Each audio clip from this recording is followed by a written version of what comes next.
Hey guys, it's Tony Robbins. Listen, I've got a video here for you today that I think you'll really enjoy. I am, for the last, I guess, 9 months or so since the economy took its giant collapse all over the world in different areas financially, I've been meeting people that are trying to figure out what to do financially. And I've watched so many people in business who are trying to figure out what to do. Their customers are responding in a different way. They're hanging on to their money and they're concerned. And so I thought, you know, the traditional approaches to business are not making a difference. What I'm best at is modeling. You know, I've always, when I wanted to figure something out, I go to people that are the best in that area and figure out what they're doing and teach myself how to do that and then teach others to do the same once I've proven it's worked with myself. I said, I want to find the best of the best, and I've been really fortunate over the last, as I say, probably 7, 8, 9 months to have spent some time interviewing and getting to know and becoming good friends with many of the top people in the internet marketing. I mean, people that they're not the likely people you normally look at. I look at them as the new money masters. You know, they're guys that, you know, they didn't have the traditional education and ladies that didn't, but they found a way to add value. So whether you're looking for, you know, an opportunity to figure out how to have a second income stream, or you have some form of business you're considering being in or you're in and you want to learn some tools, I thought I'm going to create some great products for this, but I thought I'd just send you out first a neat little interview that I did with them. These guys called me up and said, can we come by? I'd love to chat with you. And I said, well, we're going to chat. Let's put it on film. So we just knocked around, and what they wanted to ask me was, look, you know, we've spent enough time with you. We know you know how to get people to take action. I said, well, come on over and let me kind of get inside your heads a little bit. Let me see why you follow through. Why do so many people say they're going to do something and then never follow through? And a few people do something inside their head and heart that gets them to follow through. So I just thought you might enjoy this conversation we've had. It's with Frank Kern and John Reese, two of the best in this industry. And you know, I think you'll find it interesting. Maybe you'll be triggered a little bit to think about what will get you to follow through too. So this is my little gift to you. I hope you enjoy. We got the dialing. Thanks. Tony, what's up? Good thing, man. How about you? I'm good. Listen, we've got a serious issue that I think is affecting our market, and we need your help. We actually don't know if we can solve this problem, but we think that you can. So we want to barge in today. We're kind of riding around anyway. I know you're shooting and stuff, but if you got a couple minutes so we can pop by, that sure would be helpful. Okay, well, I'm honored. If you help me. Come on over. Look forward to seeing you. Okay. See you, man. All right, man. Bye. Look forward to seeing you, John. Bye-bye. Yep. Bye. See ya. So why are we in a hotel anyways? They use this place a lot to shoot stuff because it's got a really nice background. Oh, so really nice outdoor filming stuff. different guests and interviews Yeah. and TV commercials? Hey, man. How's it going? Come on in. All right. Thank you. Hey, Hey, Tony. guy. What's up? How you doing, man? What's all this? Doing a little leadership filming now. That's awesome. Good to see you. All right. Thanks for having us, man. Yeah, you good. Well, come on in. I'm curious to what this major problem is that you're going to see me right away about. This sounds like a setup to me, man. It's a setup, yeah. I told John it was an intervention about his glue sniffing problem. Well, come over and sit on my lap. Yeah, Okay. exactly. So we were doing some talking, and the big problem in our industry, we think, is a bit of a mystery. No one has the exact answer. We were actually talking about trying to figure it out, that, you know, so many people in our market get these courses that, you know, him and I both, for our own respective businesses, spend hours and hours of time, you know, recording these, you know, building these education products, these training products to show people how to grow a business or build a business. But there's this large segment of our customers in our market that we're in that really don't get results. They don't do anything, or they're just, you know, for whatever reason, it's not for them. It's just, you know, we were just talking about how great it would be if there were just, you know, so many more success stories, right? Like, If everyone who actually bought stuff, not necessarily just our stuff, but all of the stuff within our community, if the people who bought it, if everyone who bought it just actually used it, you know, and just followed the directions and followed through, how amazing that would be, like what we would accomplish as a community as a whole if that happened. So our challenge is, what needs to happen, what kind of shifts need to happen to get people to follow through, to get people to actually use the products? You're talking about the same mystery that people have of, you know, why does somebody, you know, get that fat, or they're out of control and they hate themselves, but then they go have another piece of chocolate? Or, you know, why does the person who's just, the doctor just told them they have cancer, lung cancer, and said, you've got to stop smoking, and some studies show 70% of the people keep on smoking. So you're not talking about a minor issue here, right? It's part of life. But there is an answer because there are people that do follow through, and there are people that never did before, and then they've never followed through in their life, and now finally they break through. And that's what I try to focus on, is what those people do. You know, in my case, in the business world, I look at people like you, people like Dan Kennedy. Yep. What do these guys do? Okay, I'm just going to do that to the best of my ability.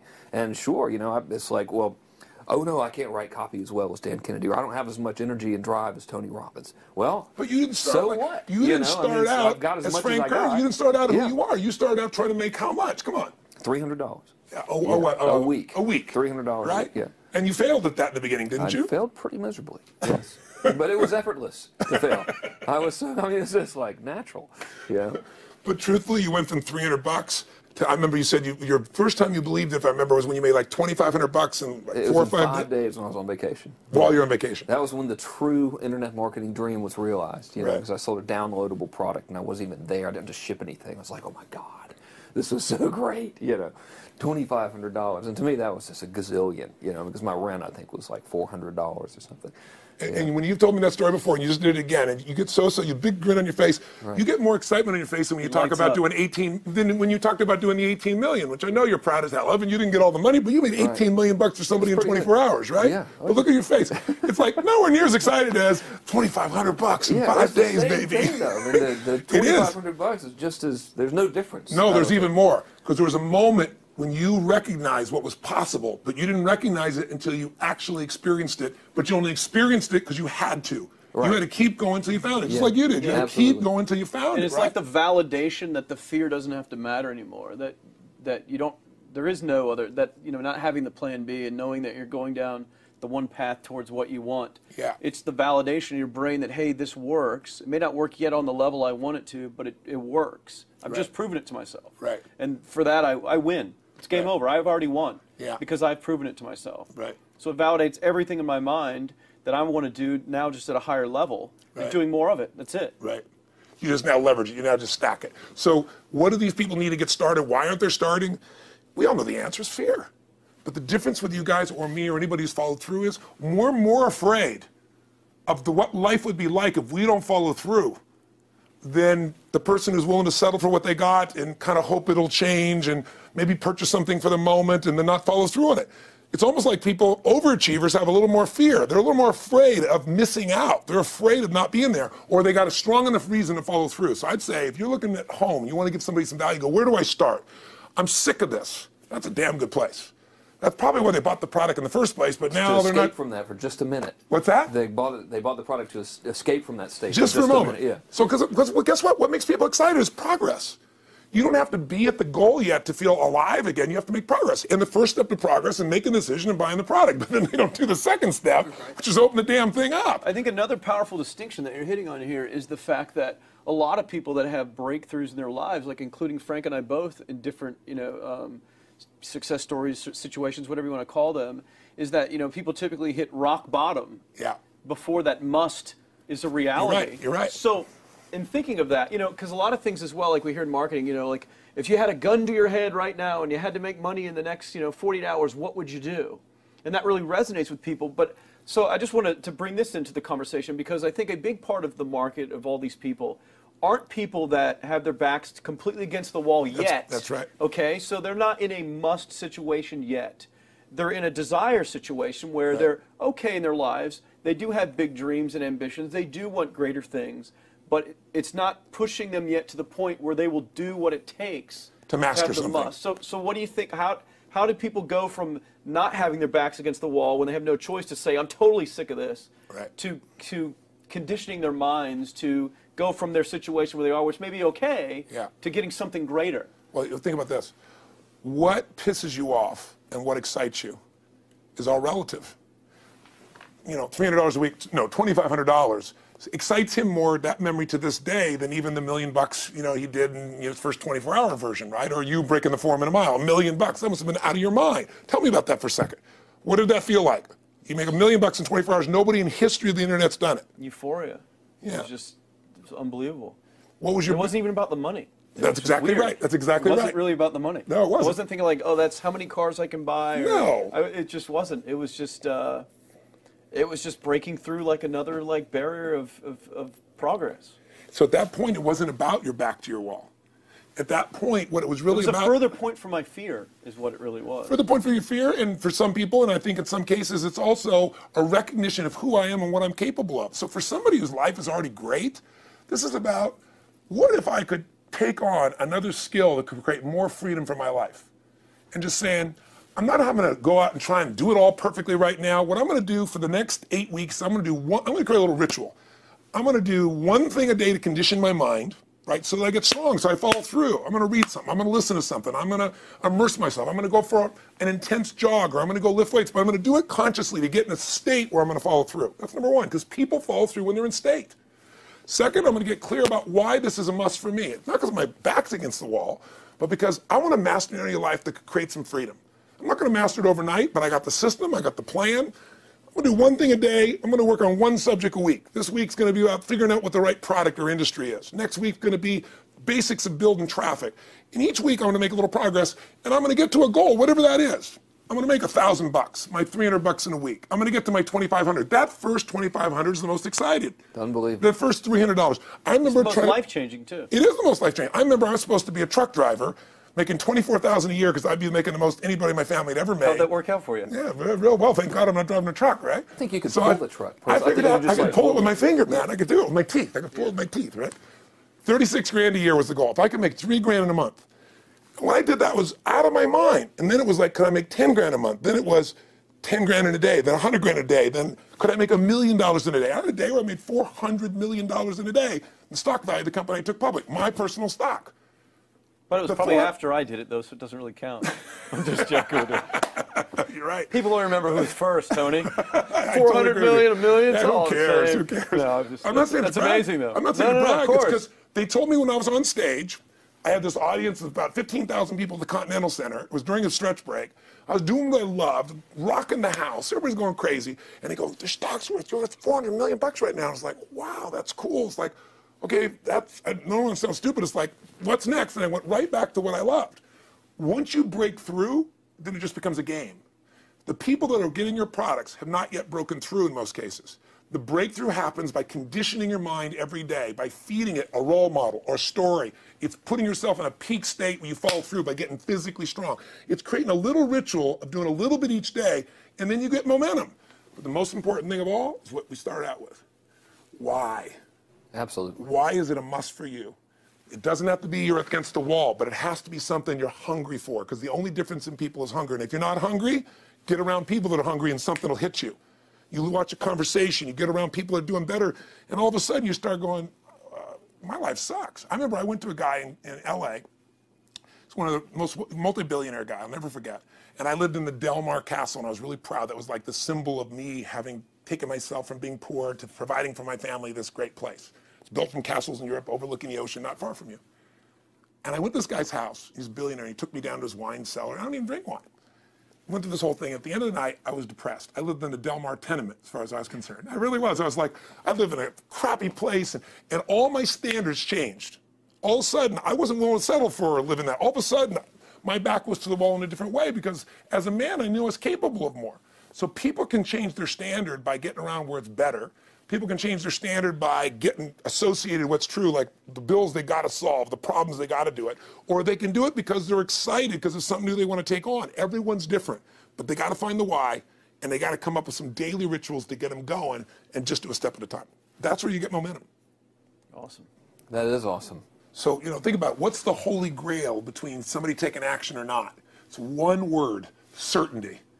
When somebody is absolutely certain, the common word is believe, right? But you can believe at a general level, or you can believe with certain. When you're absolutely certain that if I do this, it's going to get that result, and that result's going to change my life, you'll do it.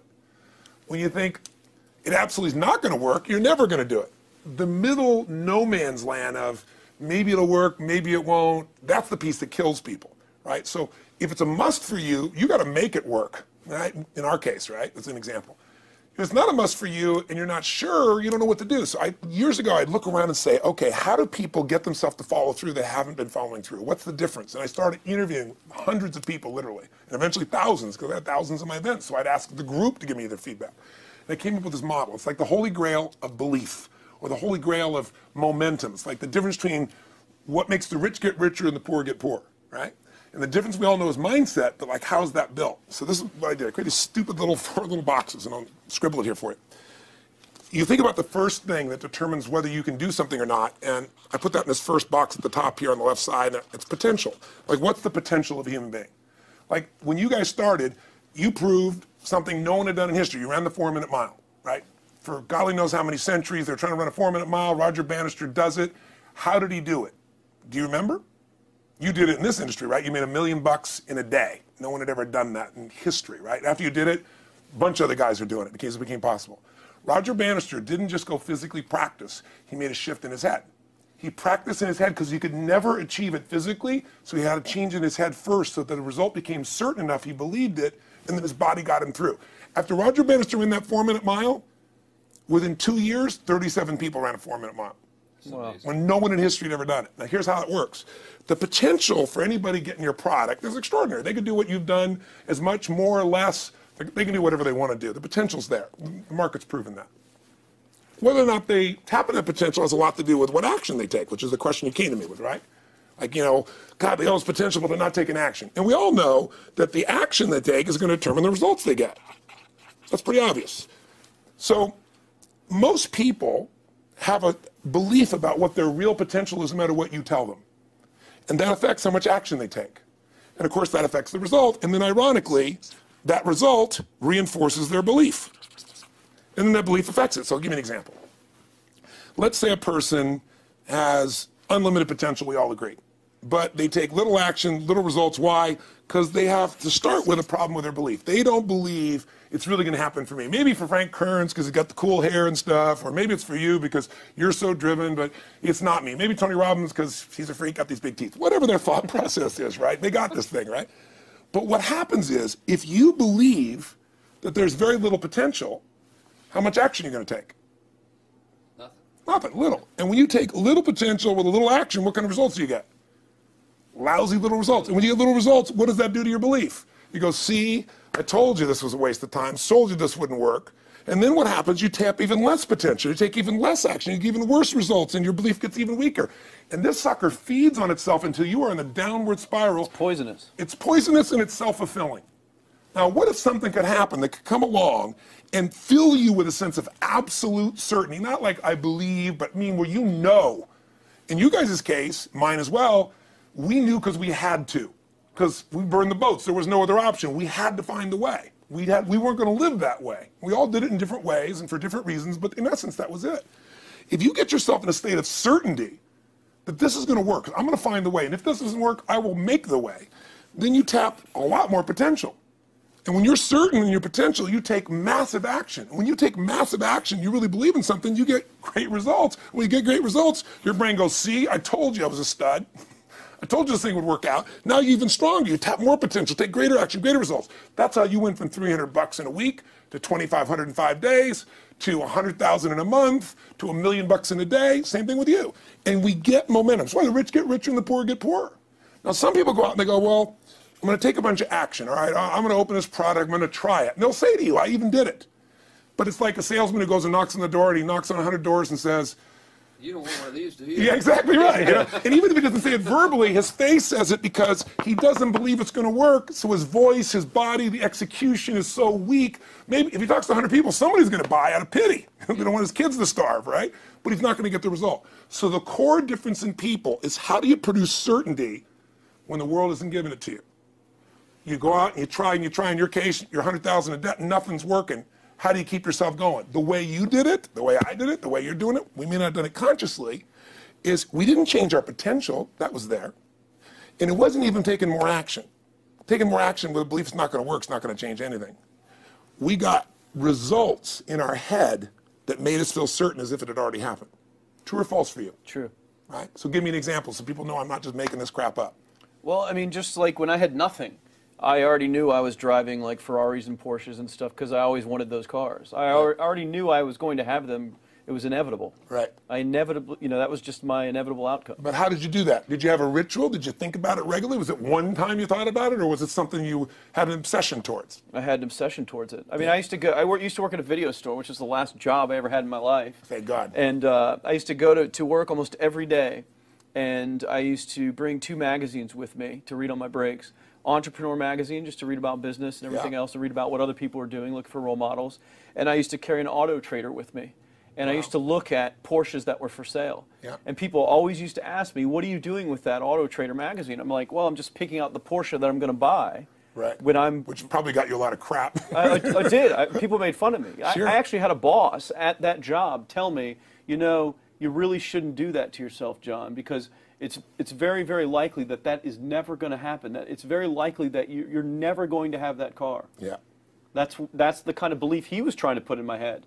And I was like, no, you don't realize that it's inevitable that I will drive here sometime in the near future with that car when I'm not working for you and drop movies off for you to put back on the shelf. And that actually happened. And it was one of the most fulfilling days of my entire life. And the great thing was when I pulled up in this car, I was in my mid-20s. Yeah. A car that most mid-20s. What kind of car was it? It was a Porsche 911 Turbo. It was a convertible and everything. It was a beautiful car. It was one I always dreamed of having. But, you know, for a few years I always circled the ads of which ones I was going to buy. Well, when I finally got it and I pulled up at the store, you know, I had all these people, some people that were still working at this $7 an hour job were there years after I left.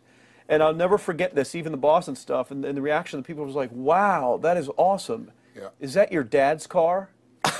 And all I said to them was, not exactly.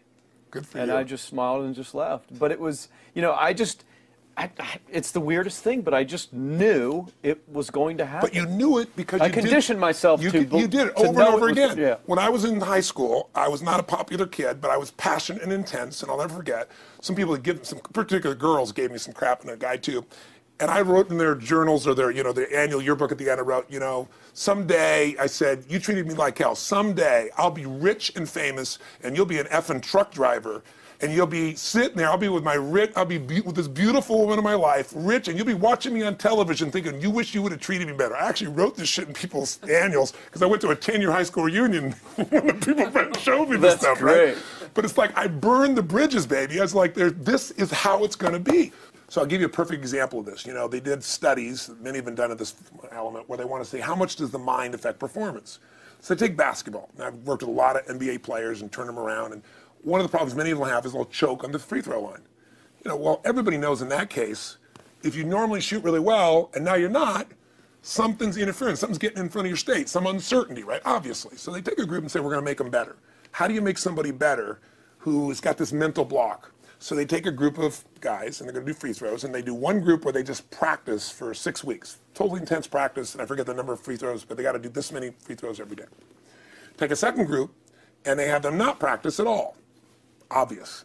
And they take a third group and they don't let them touch a basketball. All they do is have them practice in their mind, but the key is it's not practice makes perfect, it's perfect practice makes perfect, as corny as that sounds. So these guys see themselves making the shot every single time, conditioning their mind and body that it's perfect every time. They're not interrupted by a reality that would screw with them. So at the end of 6 weeks, they tally it up, and now they give them a test to see who has the highest free throw percentage, success. What do you guess it's going to be? Well, the obvious person says, obviously, it's not the guys that didn't practice, but which one is it, the mind, or is it the ones that actually practice? I'm assuming the mind. Yeah, you would assume it because it's true. Right. You intuitively know the truth, that practicing's not enough. It's getting yourself so certain so many times that now when you go to do it, there's no hesitancy and you execute. It's having that absolute certainty that makes you tap your full potential, take massive action, get massive results, be reinforced to having stronger belief. This is what makes somebody a star at anything. It's like Jack Nicklaus, the golfer. Yes. He visualized every shot and where it was going, landing right where he wanted it before he ever hit it. Every single time. And what do most Every golfers single do? time. They just take a practice swing and they kind of hope for the best and point in the right direction and hit it. And some of them, if they've had some bad hits, what are they really focusing on? What I don't want to do. Exactly, exactly. And that's the same thing here. So I'll show you a little stupid little physical technique for this. So stand up for a second. You guys going to do this with the camera show? So try this for a second. So just put your feet together and then put your right index finger straight out in front of you like this. Okay? And all I want you to do is I want you to just turn clockwise comfortably as far as you normally turn. Just notice where you naturally stop. Go ahead and turn clockwise. People at home can do this too. Keep your feet straight. Notice where you stop. Come back around to me. Back around to me. Okay, good. Yeah, you're really good at this, right? Drop your hand. Now let's do something really simple. Close your eyes And you don't even have to visualize, just feel. I want you to imagine your finger coming back up again. And this time, see and feel it coming up. Don't actually make it happen, but feel like it's happening. Imagine in your mind that you're actually doing it. You're seeing it, you're feeling it. And then make it like a game where you turn twice as far this time. Like you're a little kid, you know, somebody measures you and you go, I'm taller, come on, measure me this week. And that desire to do a little further. And then in your mind, do it again. Your feet are straight together, and in your mind, feel your finger coming up, see it coming up, and imagine going 3 times as far this time. And then one more time, bring your finger up, and you're like an owl. Your feet are straight, and you turn all the way around, and it comes all the way around to the front. See it and feel it and enjoy it each time, like it's a game, like you can't wait to go further. And you know you do, every time. And then when you can feel that, and it feels good, then open your eyes, and now put your finger straight in front of you, and turn as far as you can comfortably, and see what happens this time. Go. Break my back. Now notice, I don't know if the camera's got it, but you don't have to ask the camera. You can ask yourselves. Come back around. Did you go further this time, yes or no? A lot further. A lot further. 50% further. 50% me further. How too. much further for you? About the same. Yeah.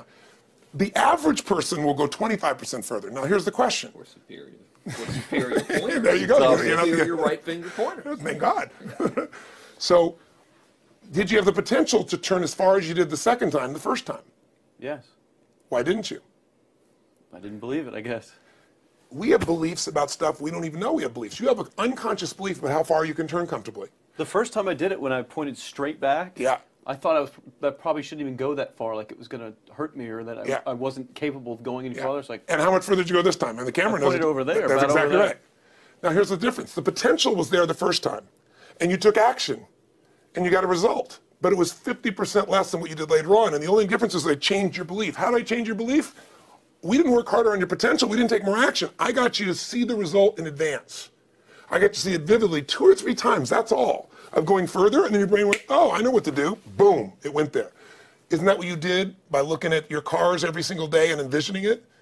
I mean, isn't that what you did when you created whatever the vision was? It was $300, $2,500, $1 million in a day? Yeah, that's what's missing for these people. They're not getting that execution is everything, but it doesn't happen if you don't get the psychology set of a state of total certainty. And you just change that 50% in 3 minutes worth of visualization. And visualization is only one technique. Because I was like losing my balance with my eyes closed, but I was kind of like lopsided. So I got one good visualization, and the rest of the time I was like, I sure hope I don't fall down on camera with my eyes closed. It's going to look really dumb. Not to do it. So you don't even have to be good at visualization. You can still get the improvement. So I want you to get, you ask the question, what is that difference in people? This changes people's certainty. People are uncertain they're going to succeed. They want it, but they're afraid.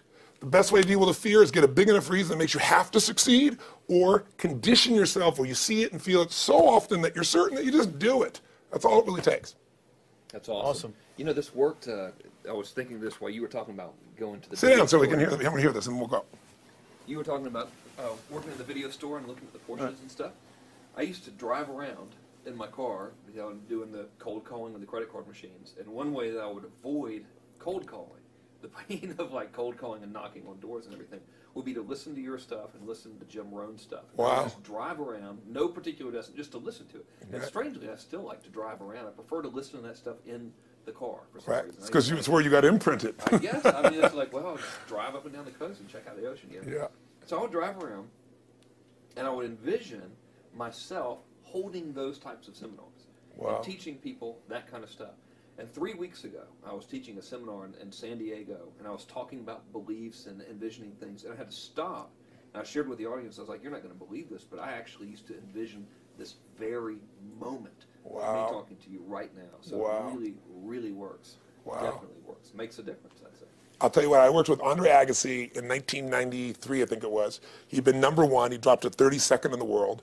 And he was literally ready to quit with no exaggeration. His father was managing him, and he was so angry with his life. And he went through some, I think, wrist surgery at the time, and he's working on his swing. And he was dating Brooke Shields at that point. They weren't married, and not his current marriage, obviously. And so she said, you got to come see Tony. She goes, I don't need motivation. He goes, he's not motivation, man. He's strategy. He'll show you how to make that shift in your head. So he comes. I work with a guy. In the beginning, he's saying, do your magic stuff. Like, oh, yeah, great, thank you.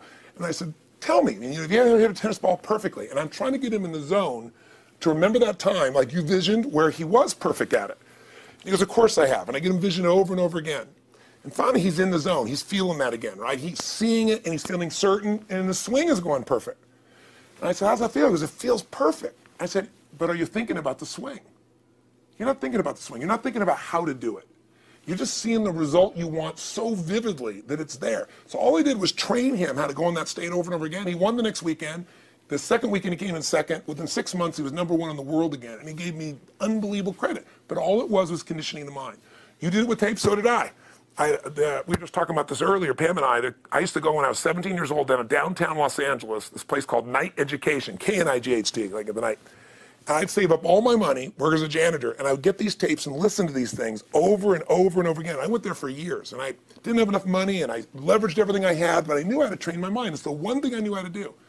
This man's name was Mario. I saw him in his 80s.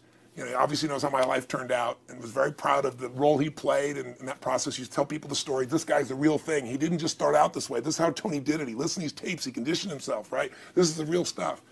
He passed away a few years ago. I'm calling his house, and he passed away, and his daughter was there, and she wanted to share with me that how I touched his life and so forth. But the best thing was, I thought, you know what? I want to get those tapes. I want to get that stuff that conditioned. You know, I want to go back to that moment like you did of, you know, that moment was visualizing, now I'm living it. And she said, he left all this in his will to you. So I have all these tapes now that are from the time when I originally went through, and like I'd go to sleep and I had these sleep tapes that conditioned my mind to believe that I could succeed even when I was sleeping, or to build energy in my body.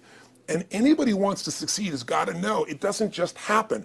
You can buy a product, but you also, with that product, have got to condition yourself. You got to make it a must, and you got to get a ritual. And if you do it, whatever you used to dream about you thought was so huge, you'll just live it. You'll live it like you lived this yesterday, like we're all living the life that we envisioned. Because we had to, and because we played this game with our head. We got the belief to be real by seeing it enough times and feeling it enough times till our brain believed it, and then it made it happen. Which raised the potential, which made us take more action, which got us better results, which raised our beliefs again. That's right. And then that's why the rich get richer and the poor get poorer. So instead of bitching about it, change it. And this is how you change It's like a self-fulfilling prophecy. Completely. It's pretty easy to change.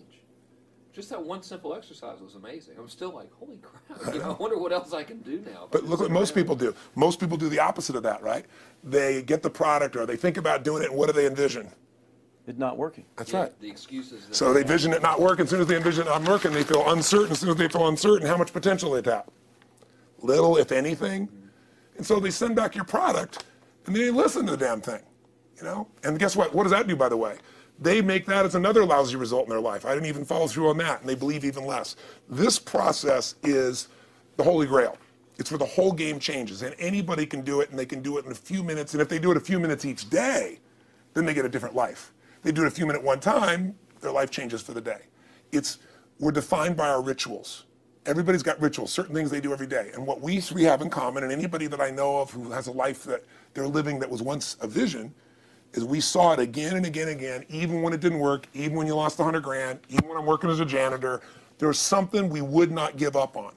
And if somebody watching wants to change their life, they got to decide what they won't give up on, and then put themselves in the state of momentum by a couple little rituals. That's all it takes. And I think especially when it comes to anything related to making money, like making money products or promises or courses, people are so inundated with scams and all this garbage, true garbage, that, you know, their natural thinking is that they're so skeptical. It's like they fall into the conditioning of, well, if anything's ever going to work, that thing has to prove it to me before I believe anything. So when they go to approach the thing to make more money with, they're like, well, I'm starting at zero, and this thing has to prove to me that it has any potential at all before I believe that it will. Don't you agree with that's the case? Unfortunately, it's the case, but here's the truth. When somebody says to me, in my business, even more, because a lot of people think I'm a motivator. I hate that term. That's never been what I've done. I do believe in energy, and I'm passionate. You know, they see 10,000 people in a room rocking, they go, oh, he's motivating them. I believe in peak state. You get a top athlete, you get in a concert, and you get in state, right? The problem is, to defend themselves so they won't be disappointed again, they lower their expectations. So someone will say to me, well, I'm skeptical or I'm pessimistic. And my response to them is, no, man, you're gutless. It takes no guts to be skeptical. You don't have to have any capacity to be a critic. And now with the web, you don't even have to own that you're the one being the critic. Eh? You can burn somebody and, you know, anonymously, right? I said, you know what? It takes guts to believe. And if you think something's going to do it for you without you putting your guts on the line, you might as well forget it right now. So this idea that I'm skeptical or they got to prove it to me, it's the biggest lie. What that really is your fear talking. You're so scared of failing, you don't even want to get your hopes up. And if you don't get your hopes up, you might say, well, what if they get their hopes up and somebody gets disappointed? How many disappointments have we experienced in our business careers and in our lives? The difference is some people take disappointment and let it destroy them. Other people take disappointment and let it drive them. And you get to choose. Are you going to turn this thing into why it didn't work and a bunch of stories and excuses? Or are you going to take this thing that didn't work and figure out what are you going to do to make it work? And it may not happen the first time, the second time, the third time, but the people that are relentless find the way. And it's the common denominator in all these guys that are kind of our friends or family, money masters, the new money masters is they all did it with will. Nobody here inherited this stuff. Everybody figured it out. And keep figuring it out. And it's going to keep changing. And you say, you know what, 1% of 99% of the money being made is being made by 1% of the people because only 1% of the people will condition their mind and condition their body and follow through some daily rituals. The rest will tell a story about why it didn't work, how it wasn't their fault. And you got two things in life. You got results or you got a story, And too many people think that that 1% is somehow entitled to it and they're not, which is, it's just all in the head. It's all in the head. Belief. It's all in the head, which can be changed with some conditioning, basic conditioning. You just proved it to us. That's fun. That's why I made Get the Edge and Personal Power, because I understood that from the very beginning.